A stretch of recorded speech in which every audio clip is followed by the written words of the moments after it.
We got Detroit Legends in the house. Hey, I'm rocking that pack. Hey, I got you. Get a Charizard. I got this. 3.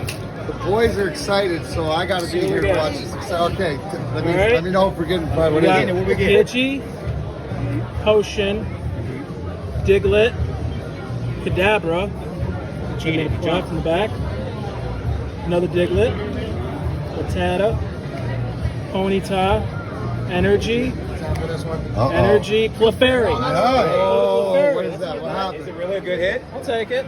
Not bad. It's got gold. Price it. Price it. My guy. I want to know. I want to know because I'm in it like that. What does that go for? Because I want to know. Well, no, the reason I want to know is because value per pack seal, and now open that card. Did you win? Did you up or did you down? Are you up or down? Regardless, it was fun. No, I know that. But I'm saying I want to know because I love the business. I got you. I love the business aspect of it. I'm like, what does a pack of that go for? See what he said. Was the gamble worth it? Was the gamble worth it? Because I'm walking out of here. This was a gift. Did I win and I lost, or did I break even? But if you were gonna buy it, what would a pack? What he see? 300 is selling anywhere. That card worth 300. If I get it graded, I want to know: did we win or did we lose? Did we win or did we lose?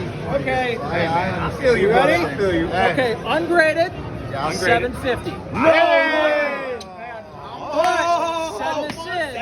Send this in. Holy shit. A PSA 10, 1,250. That's what I'm talking about. Win. Regardless.